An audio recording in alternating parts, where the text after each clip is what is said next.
Did you know that Canada's Foreign Minister Mélanie Joly went to China secretly last week? I didn't know that. That's the whole thing about it being a secret. We were told about that. We learned about that, not by our own government, but by the Chinese government that thought that they would reveal it and in so doing humiliate Canada even more. Joining us now to talk about this is one of our friends who's an excellent independent citizen journalist who occasionally writes some deeply researched stuff for us too on the subject of Chinese interference. You know who I'm talking about, our friend Andy Lee. Andy, it's great to see you again. What a crazy thing for a secret trip for Mélanie Joly to China and only to be embarrassed by them. What do you make of the whole thing? It wasn't so secret in retrospect. Actually, I went back to find out when the stage was set for this. So she was actually in Munich in February at a security conference, and she did meet with China's Foreign Minister Wang Yi back then. And according to that article, there were indications that they were setting up later meetings down the road.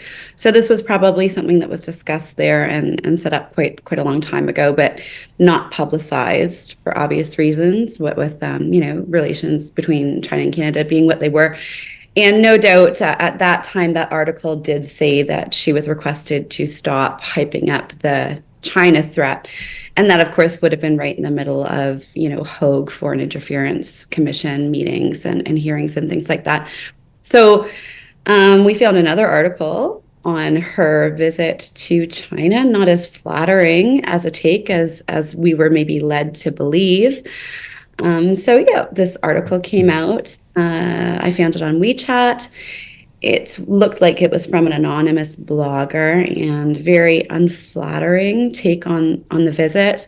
Again, asking us to stop hyping up the China threat, calling us the loyal dog of the United States. They also said that Canada is, making dog food and bringing dog food to the U.S., and, that they're going to upgrade the sticks that they use to beat dogs with. And that, of course, is a reference to, sometimes how dogs are killed in China. They are beat with pipes and then eaten. So very, very unflattering overall article. Also brought up the EV tariffs, which is something that we're floating around. That's electric vehicles. So China, of course, has been mass producing electric vehicles. What's the EV tariff issue? Well, obviously they don't want them. We're looking at other countries that are putting in very, very significant tariffs on electric vehicles to protect their own domestic industries and try to wean ourselves off of our reliance in China, which has got us, basically nowhere but in trouble. The article also does point out that we have a multi-billion-dollar trade deficit with China, which is true. We normalized relations with China during the Pierre Elliott Trudeau era in 1978. We had a massive trade surplus with China at that time, of course, being more developed. And since then, we've seen that grow to a bigger and bigger deficit. So putting, stricter trade controls and tariffs in place is one of those tools where we can try to regulate our own markets a little bit better and, reduce reliance on China, especially given that the government under Xi Jinping's rule has taken a definite turn, one that we were not seeing, hoping to see happen. We were hoping to see, and this was Deng Xiaoping's, plan was that China would start to open up. But that, of course, hasn't happened, right? And every inch that we've given them, they've taken a mile and ran with it. So not exactly inaccurate that they do hold quite a bit of power over us. And we are probably a little bit more reliant on China right now than we should be. And they have many, many, many different options to look for, should we get into some sort of a trade skiff or something like that. Yeah. Well, let me stop you there for a second because you've said so many things, and I wouldn't mind just unpacking some of them. EV imports or electric vehicles, of course, there's Tesla, which dominates the North American market. One of the things that I've really learned about Tesla over the past year or so is, sure, it's a car company, but it really is a tech company. All those cameras on every Tesla, that goes into their database. They're collecting endless data on all their users, their habits, their travels, the way they drive. It's the basis upon which they've built the autopilot, where the car drives itself. And the thing is, if a car is controlled electronically, it can be shut down electronically. Theoretically, Tesla could turn off a car, could control a particular car. There's an enormous amount of power in who controls the tech side of a car.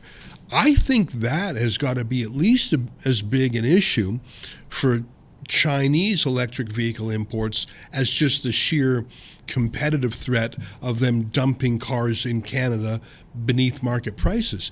I would not want to drive around in a car that's recording everything I do, that's studying me, and that maybe if I say the wrong thing on Twitter, the Chinese government pushes a button and I can't drive my car anymore. Yeah, it's not, I mean, it sounds far out there, but it's really not that far out there, right? I mean, we know that any conflicts in the future are going to be fought, not, probably not with traditional weaponry. They're going to be fought technologically. And so, yeah, this is something that's been in the news is, we've got these self-driving Chinese cars who are, zipping around the United States, mapping out neighborhoods and things like that. So, what are they doing? What sort of information are they capturing? Is anybody noting where they're going, what areas they're surveilling and things like that? How this information is being relayed back to the government, what it could be used for?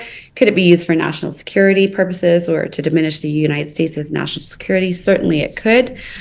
And are they able to control our mode of transportation down the road? And it's not that far out there.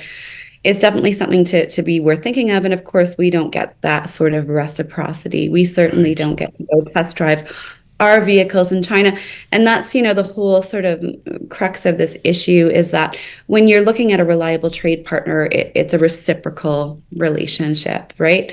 But that's not the kind of relationship we have.